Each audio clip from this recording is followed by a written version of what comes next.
When it comes to nutrition for the kids in our lives, there is so much information out there. The do's, the don'ts, and the strong opinions.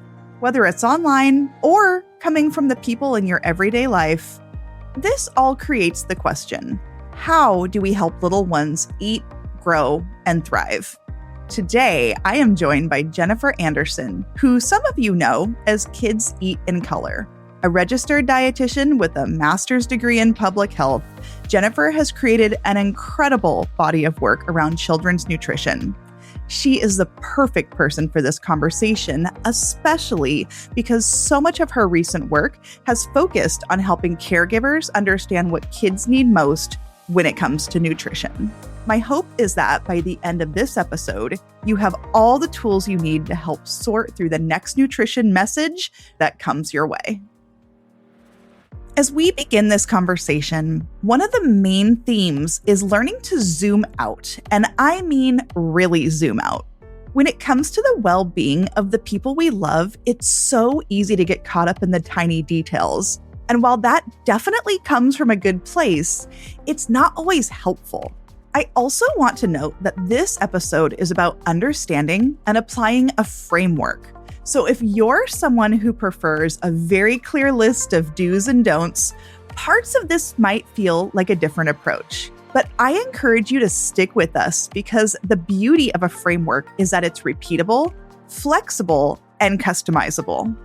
To kick things off with Jennifer, we are diving into her health impact tiers framework, starting with the basics. We are about to cover everything from energy and food safety to allergies, sleep, and protein. So don't go anywhere. Jennifer, welcome to the podcast. Thank you so much for having me. I'm so excited that you're here. For so many parents and supervisors and guardians, the first question they have is, where do I even start? And you have created a framework called the Health Impact Tiers to help answer that exact question. So I'd love to kick off by just having you walk us through the tiers and talk about why they're useful. I think there's so much nutrition information out there right now that it can be completely overwhelming to know where to start. When we think about health impact, we're thinking, what's the one thing that I could do for my child that is going to have the biggest impact on their health overall? It doesn't mean that only some things are important. Everything is important, but some things have a much broader impact than others. For example, energy. That is tier 1. We want to make sure our kids are surviving. So this is like a survival tier, making sure we have enough food. If your child doesn't have enough food, I don't care what micronutrients they have or don't have, it truly doesn't matter. So we always want to make sure whether our kid is kind of a typical eater, they eat a variety of foods, we want to make sure they're getting food. We want to make sure if we're struggling with food resources that we are taking advantage of every option available to us. And if we have a kid who's extremely picky to the point that they're skipping meals or not eating, we want to make sure we are giving them whatever they need to be able to get enough energy. So that is kind of where I would start. And people are like, that's so obvious. Sometimes it is, sometimes it's not. But that is for sure the top one is making sure our kids are going to have enough energy, making sure we're getting rid of those choking hazards, making sure that if they have an allergy or something like that, we are tending to it and we are protecting them. I think that simplifies things so much, and that's what tier 1 is all about. I hope that is really grounding for people to be like, do this thing, focus here, that's where we start. What other tiers do you have? So tier 2, I think, is where a lot of parents say, okay, I'm giving my kid enough food. So now what? Well, we want to make sure they're getting enough protein. And the reason is because proteins are going to break down in all sorts of little chemicals that are going to go throughout the body, and they are involved in absolutely everything. So we want to make sure kids are getting enough protein. Sometimes you think, well, I got to start giving them like protein bars and stuff. No, kids are probably needing a lot less protein, you think. A toddler might need 13 to 16 grams. It all depends on their size, their activity level, all that. But we're talking about probably less than 20 grams of protein your toddler needs. Obviously, as kids get bigger, they're going to need more. But often we have it in our minds, protein shake amounts of protein. That's not what kids need. They need a couple glasses of milk, a couple slices of tofu, peanut butter and jelly sandwich with a lot of peanut butter on it, and We also want to think about kids if they are having food reactions. So if you have a kid who you know has a poor reaction to something, even if it's not an allergy, don't give it to them. Maybe it is food dyes. 'Cause you're like, oh my gosh, I know. Because I talk to parents, the parents who know their kid has a reaction, they know. If that's your child, then absolutely, we're talking tier 2. That's going to have a huge impact on your child. Maybe it's a specific sort of food. When they eat, their tongue is tingling. Then no. So we want to be paying attention to our child. How are they reacting with food? And if there's something obvious, then we want to take care of it at that time. It's not like a question. Are they having this issue? We're doing elimination, that kind of thing. We're talking about the big picture macronutrients, which are fats, carb, protein, and maybe some very obvious reactions within those. You don't have to be doing any experimenting. And although it doesn't sound very nutrition related, enough sleep and enough physical activity are also super important. And if we're focused on something like, should they really be eating this meat or that sort of meat or this or that or the other thing, and our kid is not moving at all, then we're really missing a bigger impact thing. People get confused sometimes about how much I talk about physical activity or how much I focus on sleep. It's because it has overlapping effects with nutrition. It's critically important so much that I can't pull them apart. It has to be part of the foundation. So, Jennifer, I'd love to hear more about tier 3. So when we're thinking about tier 3, my kid is going to be okay. But there's also a lot of other things at this point that are going to have a really broad impact on their health. So now we're starting to talk about the water that our kids are drinking, fiber, we're talking about fat, and we're also talking about some things to avoid, some things that are perhaps a little more serious. Protein gets all the press, and I do consider it to be a tier 2 ingredient because we don't ever want a kid who's protein deficient. Fiber, however, needs a PR team because it is not talked about enough, and 95% of kids are deficient in it. They're not eating enough. Constipation is just so common among kids. And so we got to get kids eating more fiber. It's not just about preventing constipation. It's also all those different fibers. And that boosts our immune system. That affects our mental health. It literally affects every single part of your body. So if we can build up enough fiber, suddenly we are having a very broad impact on health. And that is going to affect the other tiers down below it. We can get a huge bang for our buck by focusing on fiber. And the things that I generally kind of say, okay, what do we really want to think about in terms of avoiding at this level that's going to have a really broad impact? I think about high heavy metal fish. So like tuna, and you could find a list of high heavy metal fish, high mercury fish. We want to avoid that, especially for those little kids. We want to think about reducing processed meats. We want to think about not feeding babies processed rice products. And the reason for that is the processed rice products can contain a lot of heavy metals. Rice itself is absolutely fine. You can absolutely serve that to your family and your baby and all of that. It's these processed snacks. And there's so many alternatives that are not made with rice that it's a really easy switch to find those alternative foods. And then the last one I like to bring up is let's reduce sugar-sweetened beverages as much as we possibly can. A sugar-sweetened beverage is literally any drink that there is that has added sugar to it. And that could be in various forms. But generally, we're thinking flavored milks, chocolate milk. We're thinking soda, Kool-Aid type drinks. We're even thinking, especially for little kids, we're also thinking about full-strength juice. That is not considered a sugar-sweetened beverage. So I want to be clear about that. And juice definitely has different things and situations where it's really useful. But especially with little kids, like they're getting used to that hyper-sweet flavor. Now, there are some times where it will be appropriate. So we never say never. But we want to keep the kids away from soda and sugar drinks and all that stuff as long as we possibly can. And then when they do start drinking them, reduce them as much as we can. People are also like, is this milk alternative, oat milk or an almond milk that has some sugar added? I think we're getting into the weeds there. If your kid can't drink cow's milk and you're giving them a milk alternative and it has some added sugar in it to make it taste palatable. It's slightly different because milk is still going to have the sugars in it. If we're getting there, we're like way in the weeds. But in general, we want kids drinking water as their primary drink. And then we want kids drinking milk. Or there might be cases where we're actually giving them some sort of drink supplement for a purpose that they need for nutrition reasons. What you bring up that's so important is there's a million nuances. So anyone listening, like, what about my athlete? Or what about my kid loves chocolate milk? Or how much protein? My kid doesn't do well with fiber.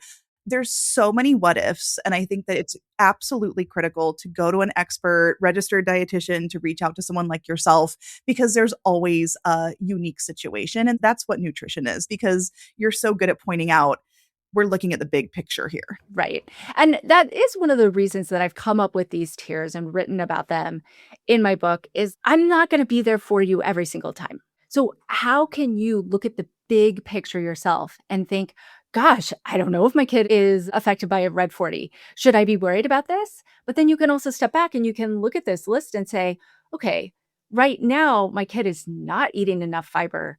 I need to put all my time and energy into that. Not this red 40 thing. I'll get to the red 40 thing once I get a handle on the fact that they're constipated all the time because they are not eating enough variety. You can't focus on everything. And so you got to focus on the thing that's going to have the biggest bang for your buck. And that is going to be starting with the things that have the broadest impact. These tiers are so brilliant. Do you want to talk really quickly about your book? Because it's coming out very soon. And I know people are going to want to get their hands on it. Yeah. So the thing about this book is it gives you tools. You actually have everything that you need. You probably just need some frameworks, some questions to ask yourself, some basic information so that you can go in and say, what's the most important thing here? That's their fiber. Or, you know what?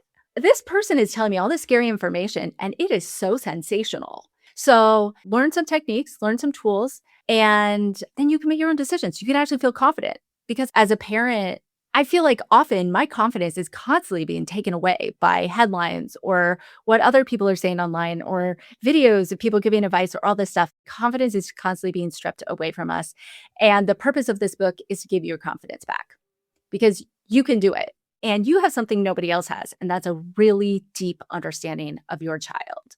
So the book really focuses on how do you observe your child? How do you stay curious? That's what this book is about. Getting the information that you need and then also learning how to break the rules when the rules are not meant for your family. So you don't have to accept every best practice that you hear. You don't have to accept the fear that's coming out of there because you are a very engaged parent. You wouldn't be listening to this podcast if you were not an engaged parent who cares, who wants to be involved. You're there and you could do it. I love that. It's such an empowering message. And like you mentioned right now, headlines and messaging is trying to shake our confidence and you're trying to empower folks back. So that's wonderful. Before we continue, this episode is brought to you by Orgain. As we talk about kids' nutrition, this feels like the perfect time to share something that really may help.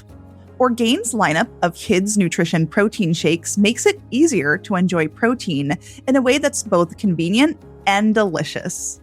They offer both plant-based and dairy-based shakes, which are quick to grab. And if you want to boost a recipe your kids already love, Orgain's Kids Nutrition Shake Powder can be a great addition to oatmeal, smoothies, or even pancakes.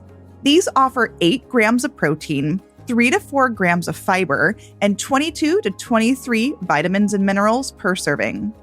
So if you're looking for nutrition your kids will enjoy, find it at Orgain.com.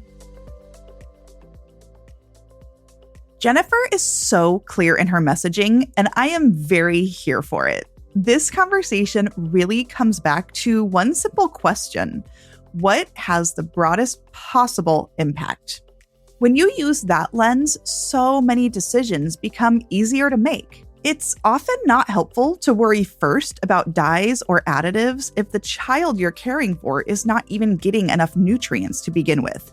That doesn't mean those other conversations never matter, but it does mean that they're not always the first place to put your energy. I also like this framework because it's inherently inclusive. Not every family has the same access to resources. So if you ever find yourself looking at another child's nutrition and thinking, how could they be eating that? It's worth remembering that for someone else, there may be other tiers that need to come first. Okay, so we've covered the basics, but we still have 3 more tiers to go to hear more about food dyes, probiotics, added sugar, and even identity. Keep listening. So when we start talking about tiers 4, 5, and 6, now we're really getting into optimizing.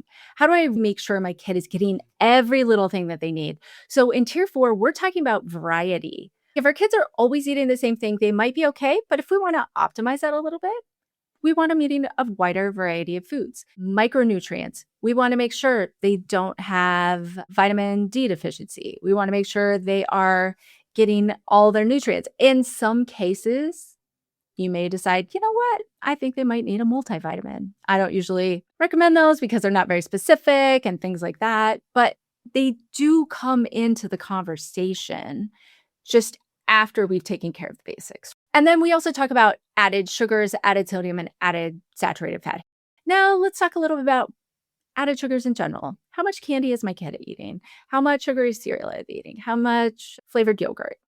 Are they consuming more than 25 grams a day of added sugar? If so, maybe it's worth thinking about. So again, if you focused on fiber, guess what? You've probably reduced a little bit of your sodium. You've probably reduced a little bit of your saturated fat. You've probably reduced some of your added sugars. Just by changing the top tiers, you're already affecting the bottom tiers. But at some point, you might say, yeah, I am going to think about this. And I think it's time that maybe we do step back a little bit from those sugary foods. And then we really get into the weeds. So now we're talking about probiotics. We're talking about dietary plant diversity. We are talking about the artificial dyes, the heavy metals, processed versus unprocessed foods.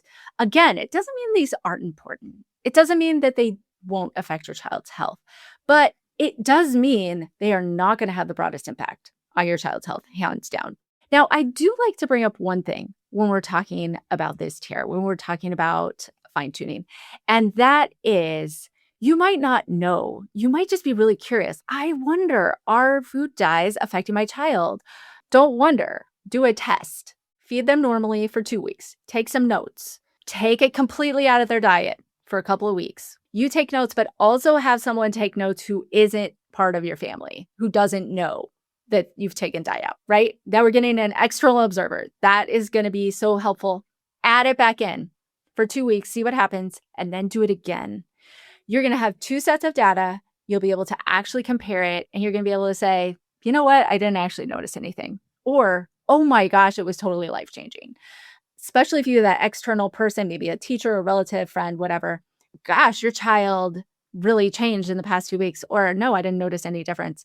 That can be really powerful. Now you don't have to be afraid about food dyes anymore. You could just know, hey, we noticed nothing when we took it out of my child's diet. I'm glad that you bring this up as an example. We might as well just talk about it real quick because I'd love for you to define Red 40. What is it? Why are people talking about it so much? And why it's not our biggest priority? Artificial food dyes, Red 40, Yellow 5, it's just in a lot of kids' stuff. So that's why it's constantly coming. Now, we have data that shows if a person eats too much of these dyes, bad things will happen. It's just a number that's higher than most kids are going to consume. Now, there is some data showing that they might have a little bit more exposure to Yellow 5, and that's why California has decided to take artificial dyes out of their school lunches. I think avoiding food dyes when possible is great because we know that they're probably going to experience them and get them in other foods. And so we do want to keep them below that threshold where we know we start to see effects. Sometimes when I have these conversations, it gets misinterpreted as Jennifer's pro food dye or whatever. And that's certainly not what we're saying. Yeah. What we're saying No. here is it might not be the highest priority as dietitians. And so, yeah, I just want to give a little shout out to anyone that might be misinterpreting us because that's not what we're saying here. Tell me about the final tier. So tier number 6 is what I call the identity tier, where there's like these emerging things. An important part of my identity to always feed my kids these food or to never feed my kids these foods. We don't have a lot of science behind a lot of these hot topics. Doesn't mean these topics aren't important, but it means that organic, non-organic, we don't even know what really happens if you only eat organic food. Like, we have no idea, but that might be important to you, and it might be really important to your identity, and you might believe it has a very big impact. That's totally fine, and I support you.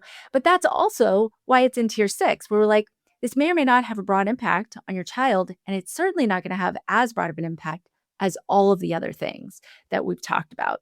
And so these hot topic issues, they get the most press. Tier 6 is the most press, and it's also the stuff that likely has the least broad impact if we're talking about physical health. I always tell everyone I take the boring, unsexy approach as a dietitian, and Right. that is feed your kid enough. Get them some fiber. It's the stuff that's not exciting, but it's the most important. Help them get enough sleep. Help them meet their activity guidelines. And I think it's just not exciting, but it is so critical. So, Jennifer, if you could leave parents with one core message about how to best support the nutrition of their growing child, what would it be? This is so tricky, right? Because my whole thing is I don't know what's exactly best for your child. But I will say this. The core of variety and color covers a lot of things. If we just think about how many different foods can I feel them and how much color, when I say color, I'm generally thinking fruits and veggies and that sort of thing. Those two things together often cover a lot of tiers. We talk about protein variety, fruit and vegetable variety, grain variety, all of that. And then we also talk about getting color in wherever we can. All of a sudden, we start hitting a lot of points with that. I love that. Thank you, Jennifer. We have reached the end of our first conversation with Jennifer, and I have to say, I'm feeling really good after this one. Nutrition is inherently complex, but what I love about today's conversation is that it gives us a way to step back and prioritize. I hope this episode is a reminder that you don't have to let the headlines shake your confidence or convince you that you're not doing enough. Caring for a child does not mean doing every single thing perfectly. It means focusing on the basics you can control and remembering that those things often matter the most. And if you have the capacity to do a little more, that is wonderful too. But caregiving is already hard enough without holding yourself to an impossible standard. So to all the parents, caregivers, and supporters out there, you've got this. But wait, before you go, we are not done with Jennifer just yet. In our next episode, we'll dive into the behavioral side of kids' nutrition, including hyperpalatable foods, picky eating, and screens at the dinner table. You will not want to miss it. I'm Dr. Ginger Hultin. Thank you for listening to this episode of the Good Clean Nutrition Podcast. If this conversation resonated with you, please leave us a review and let us know what stood out the most.